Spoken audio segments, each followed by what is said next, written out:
জাতীয় ঈদগাহে ঈদের প্রধান জামাত অনুষ্ঠিত হবে সকাল 7:30 ঘটিকায়। এখানে একত্রে 35,000 সম্মানিত মুসল্লি ঈদের নামাজ আদায় করতে পারবেন। মাননীয় প্রধান উপদেষ্টা, মাননীয় প্রধান বিচারপতি সহ অন্যান্য বিচারপতিগণ, উপদেষ্টা বিন্দু, ঢাকাস্থ মুসলিম দেশের কূটনীতিক বিন্দু ও অন্যান্য গুরুত্বপূর্ণ ব্যক্তিবর্গ জাতীয় ঈদগাহে ঈদের নামাজ আদায় করবেন। 4টি পুরুষ ও 1টি মহিলা গেটসহ মোট 5টি গেট দিয়ে মুসল্লিরা ঈদ জামাতে প্রবেশ করতে পারবেন। অপরদিকে জাতীয় মসজিদ বাইতুল মোকাররমে মোট 5টি ঈদ জামাত অনুষ্ঠিত হবে। তার মধ্যে প্রথম জামাত শুরু হবে সকাল 7 ঘটিকায়।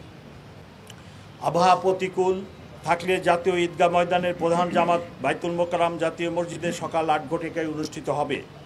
এবছর ঢাকা মহানগরীতে মোট 118টি ঈদগাহ এবং 1621টি মসজিদে ঈদের জামাত অনুষ্ঠিত হবে। এছাড়াও মহানগরীতে শিয়া কাদিয়ানি সম্প্রদায় কর্তৃক 8টি এবং সৌদি আরবের সাথে মিল রেখে 3টি ঈদের জামাত অনুষ্ঠিত হবে। জাতীয় ঈদগাহ কেন্দ্রিক নিরাপত্তা ব্যবস্থা।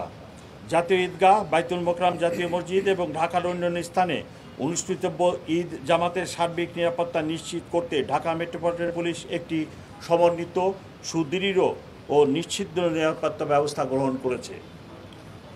জাতীয় ঈদগাহ ময়দানে ঈদের জামাত উপলক্ষে পর্যাপ্ত নিরাপত্তা ব্যবস্থা গ্রহণ করা হয়েছে।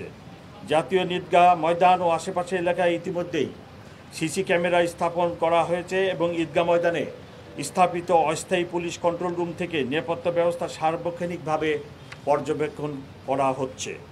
ঈদগাহ ময়দানে আসার প্রধান 3টি রাস্তার প্রবেশমুখে অর্থাৎ মৎস্য ভবন ক্রসিং, প্রেস ক্লাবের সামনে ও হাইকোর্ট ক্রসিংয়ে ব্যারিকেড ও তল্লাশির ব্যবস্থা থাকবে। ঈদগাহ ময়দানে প্রবেশপথসমূহে আরসিওর মাধ্যমে সকল মুসল্লিকে প্রবেশ করতে হবে। এছাড়াও মেটাল ডিটেক্টর দিয়ে ও ম্যানুয়ালি তল্লাশির ব্যবস্থা থাকবে। নারীদের জন্য পৃথক নামাজের ব্যবস্থা, প্রবেশ পথ এবং নিরাপত্তা ব্যবস্থা থাকবে। ঈদগাহ ময়দান ও আশেপাশের এলাকায় এসবির সুইমিং টিম এবং সিটিটিসির ডগ স্কোয়াড দ্বারা সুইমিং করা হবে। ডিএমপির সোয়াট ও বোম ডিসপোজেবল ইউনিট সার্বক্ষণিক প্রস্তুত থাকবে। ডিবি ও সিসিটিভির পর্যাপ্ত সংখ্যক সদস্য সাদা পোশাকে মোতায়েন থাকবে এবং পুরো এলাকায় আলাদা নিরাপত্তা বলয় তৈরি করা হবে। নিরাপত্তা ব্যবস্থা পর্যবেক্ষণের জন্য ইতিমধ্যেই ওয়াচ টাওয়ার স্থাপন করা হয়েছে। নিরাপত্তা প্রদানে নিয়োজিত অন্যান্য আইনশৃঙ্খলা বাহিনী ও গোয়েন্দা সংস্থাগুলোর সঙ্গে সার্বক্ষণিক সমন্বয় করে প্রয়োজনীয় ব্যবস্থা গ্রহণ করা হচ্ছে। জাতীয় মসজিদ বাইতুল মোকাররম কেন্দ্রিক একই ধরনের নিরাপত্তা ব্যবস্থা করা হয়েছে। অন্যান্য ঈদগাহের ক্ষেত্রে ডিএমপির প্রতিটি ক্রাইম বিভাগ আয়োজক সংস্থার সাথে সমন্বয় করে পর্যাপ্ত নিরাপত্তা ব্যবস্থা গ্রহণ করেছে। মহানগরীর একটি ঈদ জামাতও নিরাপত্তা ব্যবস্থার বাইরে থাকবে না। নগরবাসীর প্রতি বিশেষ অনুরোধ, নিরাপত্তার স্বার্থে তল্লাশি কার্যক্রমে সহযোগিতা করার জন্য নগরবাসীকে অনুরোধ করছি। ঈদ জামাতে কোনো প্রকার ব্যাগ, ধারালো বস্তু ও দাহ্য পদার্থ সঙ্গে না আনার জন্য অনুরোধ করছি। ঈদ জামাত শেষে তাড়াহুড়া না করে সুশৃঙ্খলভাবে বের হওয়ার জন্য অনুরোধ করছি। সৌন্দর্যজনক কিছু মনে হলে অনবিলম্বে বিলম্বে নিকটস্থ পুলিশ সদস্যকে জানাবেন। পরিত্যক্ত অবস্থায় কোনো ব্যাগ বা কোনো কিছু পাওয়া গেলে এটি আপনারা ধরবেন না। তাৎক্ষণিকভাবে পুলিশের বোম ডিসপোজাল টিমকে খবর দিবেন। ঈদের ছুটির সময় মহানগরীর নিরাপত্তা নিশ্চিতে নগরবাসীর সহায়তা প্রত্যাশা করে ডিএমপির পক্ষ থেকে যে সকল নির্দেশনা দেওয়া হয়েছে সেগুলো মেনে চলুন। কোরবানির পশু বর্জ্য সুষ্ঠু ব্যবস্থার মধ্যে পরিষ্কার পরিচ্ছন্নতা করার ব্যবস্থা সিটি কর্পোরেশন নিয়েছেন।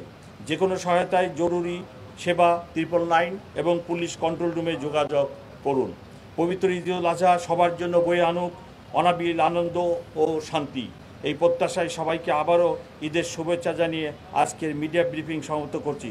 সবাই ভালো থাকুন। ঈদ মোবারক। ঈদের জামাতকে কেন্দ্র করে কোনো রকম নিরাপত্তা হানির আশঙ্কা নেই। আমাদের রাতের দিনে 500 পেট্রোল টিম থাকে, দিনে 250, রাত্রে 250 মোটর বাইক, গাড়ি, ফুড পেট্রোল থাকে। আমরা সবাইকে সজাগ করছি।